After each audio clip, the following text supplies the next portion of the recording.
no. That was my dream because I was going to be Diana Ross.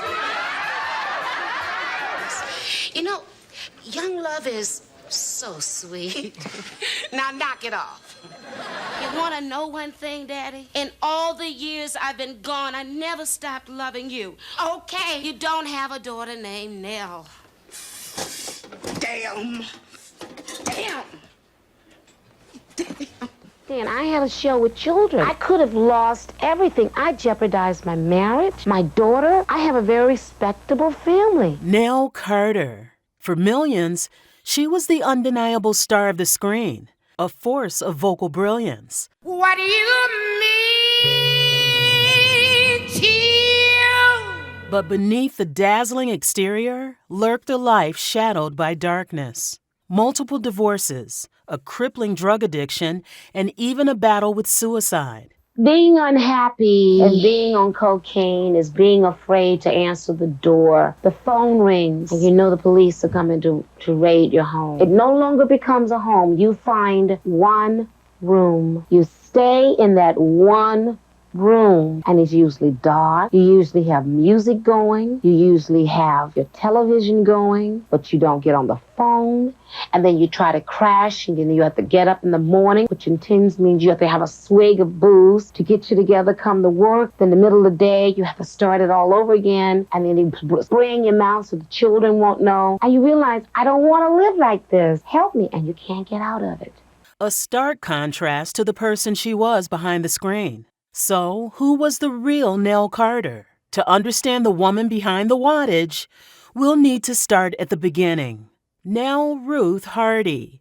Now that was a firecracker of a name, even before she became Nell Carter. Born smack dab in the middle of a whole bunch of siblings, 9 to be exact, in Birmingham, Alabama, back in 1948. Life wasn't always easy, especially when tragedy struck early on. Nell was just a little tyke when her dad, bless his heart, accidentally stepped on a live wire. And, well, let's just say it wasn't pretty. Witnessing something like that at such a young age, yikes, that can leave a mark.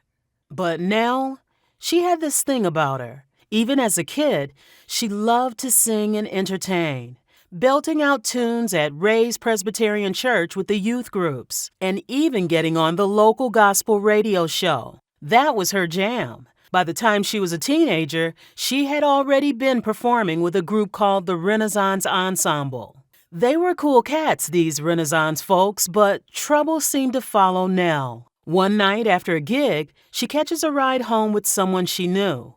Big mistake. This guy turns out to be a real creep, pulls the car over, and let's just say Nell went through a horrifying experience that would leave her shaken for years to come. She wouldn't even talk about it publicly for decades. What made it even tougher, she ended up pregnant, giving birth to a daughter the next year. Can you imagine all that talent and potential, and life throws this curveball at her? But Nell, she was tough. She was gonna rise above it all. You just wait and see. I'm serious. Go to open Go calls. for it. No one can stop you. Now, Nell tried to play it cool at first. She told everyone her baby girl was from some quickie marriage she had as a teenager. But years later, in 1994, she finally came clean about that awful night. And let me tell you, she didn't hold back on how everyone around her just made things worse. Priests, nurses, even her mama, they all piled on, making her feel like it was her fault, like she was damaged goods or that God himself was giving her a punishment. It's enough to make anyone feel awful. Raising a baby by herself on top of all that? No wonder things got tough. In the end, Nell did what she had to do. She sent her daughter to live with her older sister, Willie. But Nell wasn't one to give up. At 19, she packed her bags and said goodbye to Birmingham and headed for the bright lights of New York City. Nell, all of 4'11" and full of spunk, decided Carter would be a better last name for the big city. She started small, belting out tunes in coffee shops, those smoky jazz clubs, and any cabaret that would have her. All that hard work paid off eventually because, guess what? She landed a spot on Broadway. Not a bad gig for a small-town girl, huh? Of course, it wasn't exactly a starring role. Her Broadway debut in 1971 was in this rock opera called Soon that flopped faster than a forgotten disco ball. But hey, you gotta start somewhere, right? She kept at it, picking up bit parts in other musicals like Don't Bother Me, I Can't Cope and Jesus Christ Superstar. Even if they weren't the lead roles, Nell was definitely on her way up.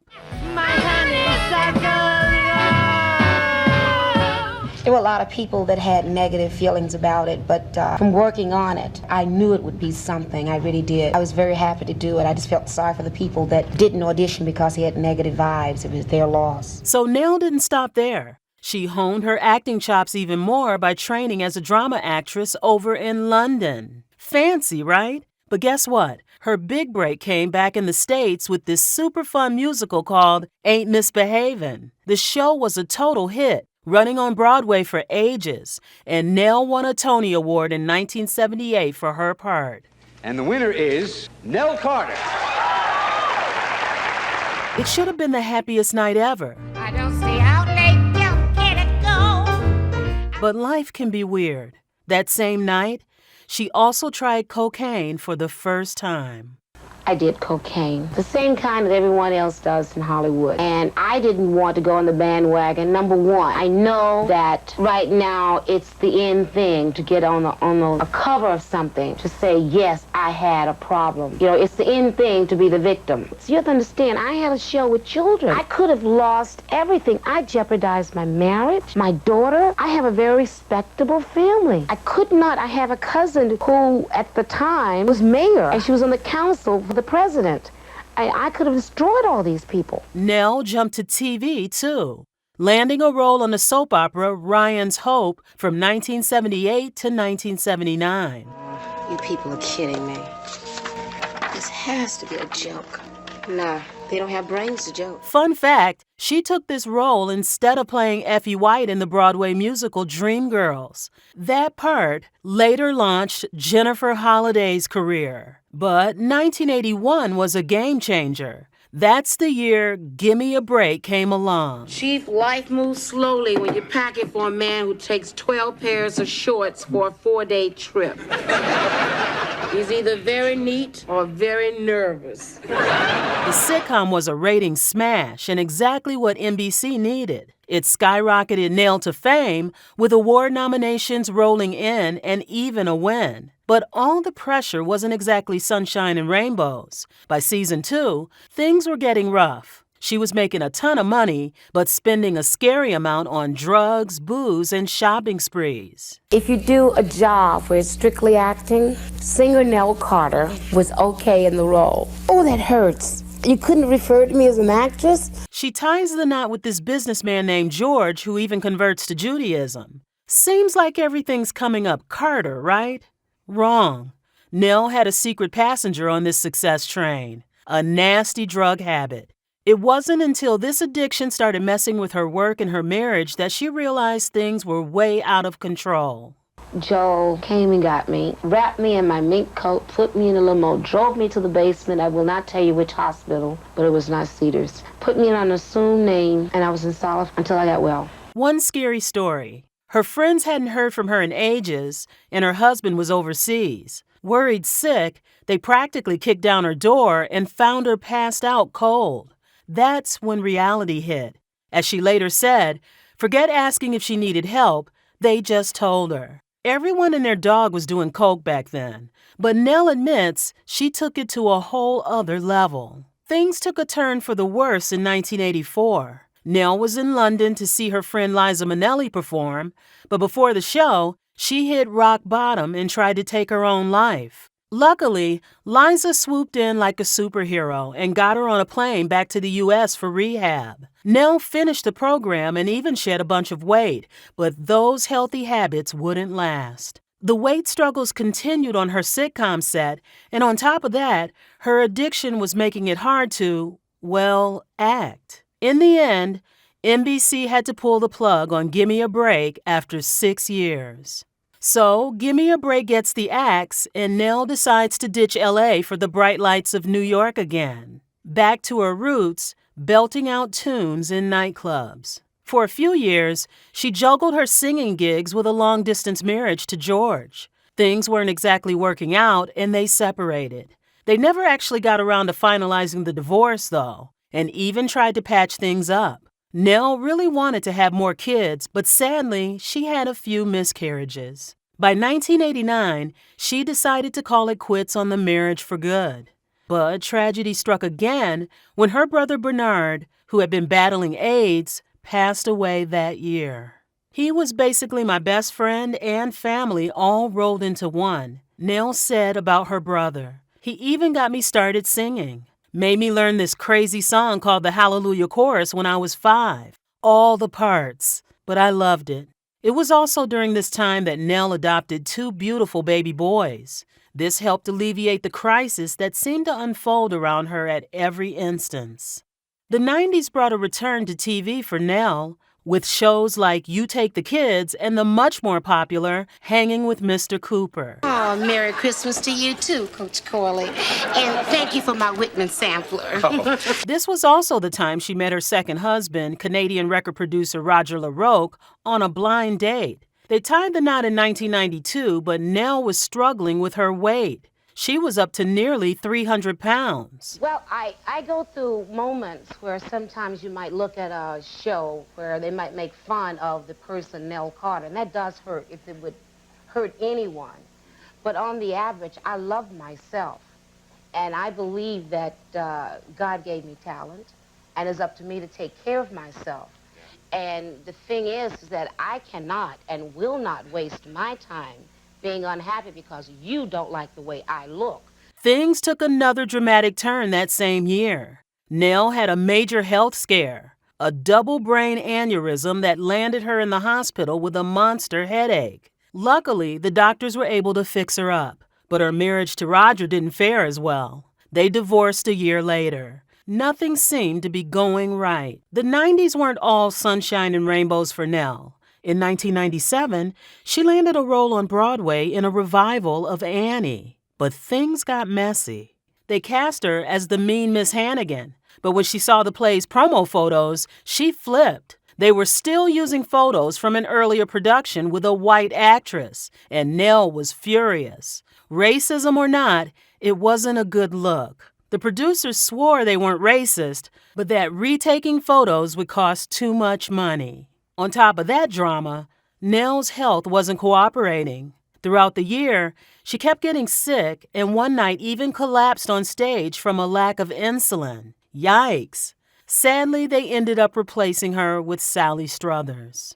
But hey, the new millennium brought a new Nell. When I found diabetes, I wouldn't admit it. I even ignored my doctor's warnings. One day, with my 2 precious little boys in the car, the traffic went blurry. I couldn't see. That was my wake-up call. By the early 2000s, her career was back on track. She was snagging roles in indie films and guest spots on shows like Reba. Well, shall we start? And Ally McBeal. John Cage, boy, you're my friend. She'd also slimmed down a ton and seemed to be in a much better place. Is a big star in a big hit NBC show called Give Me a Break, Nell Carter. She's not as big as she used to be. Thank you. Her star-wise, she's still big, but you've lost 81 pounds. Yeah, it's hard work. Hard, but it was fun. I didn't know I was had gotten that large, but I did. 80, I mean, that's a lot of weight. Yeah, especially when you lose it, then you realize that you could have, keeled over, Yeah, well, did you do it because of health reasons? Health reasons and just for the inner peace I needed. Everyone wanted to know her secret. New diet or surgery? Nell stayed tight-lipped. But one thing was clear, she needed this career win. Unfortunately, her finances weren't singing the same tune. 2002 saw her filing for bankruptcy for the second time. This girl just couldn't catch a break sometimes. Then, on a cold January day in 2003, tragedy struck. Nell was found dead at her home in Beverly Hills by her 13-year-old son, Joshua. No autopsy was done as per her wishes, but based on tests, it seemed like a combination of heart disease and diabetes took her life. She was only 54. It was a sad end, especially since Nell was just getting back on her feet. She'd landed the lead role of Mama in a revival of Raisin, a play she hoped would be her big Broadway comeback. Her final acting credit ended up being a comedy movie called Back by Midnight that came out 2 years later.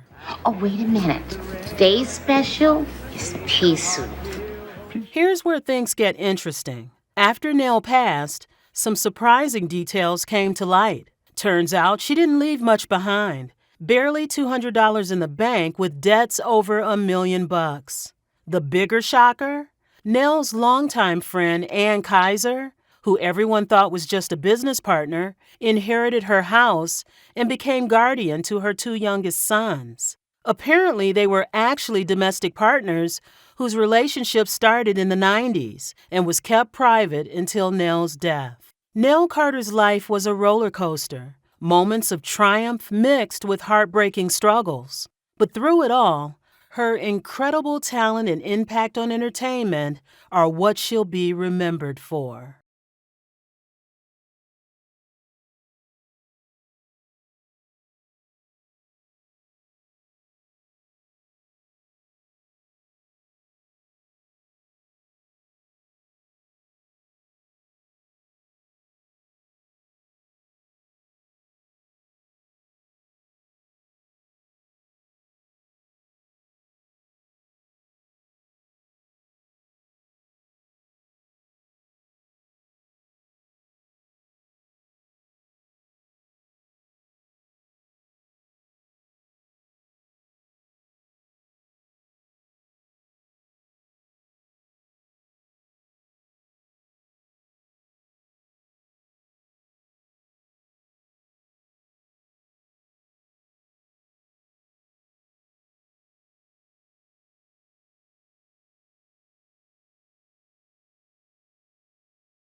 We were talking about, girlfriend stuff. I mean, real girlfriend stuff. And he was in a nice...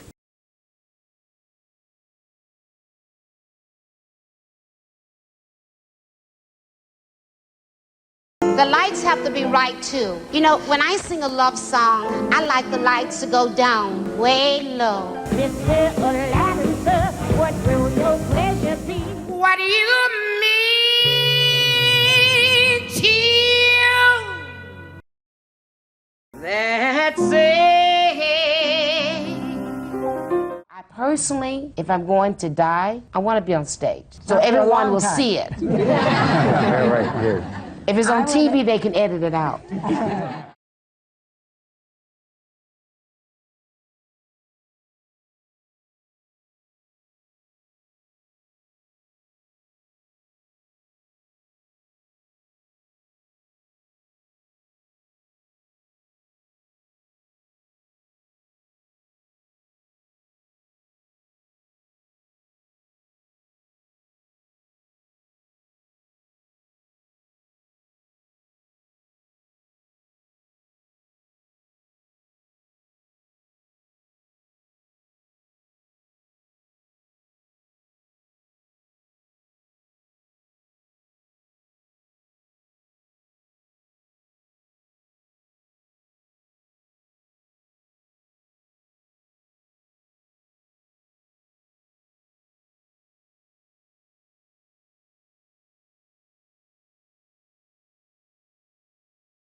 But wait. Let me just say this, and because I heard you talking one day, and that's when I thought I just wanted to send you a gift. Because people, they think that when you're overweight, they don't cut. They just say, okay, put it here, put it there. And they give you these sack dresses that make, when you're trying to hide your stomach, it makes your butt stick out like that. Yeah. And they cut things where things don't fit right. Yeah. But my partners work making the woman look good. And eventually I want to have a salon that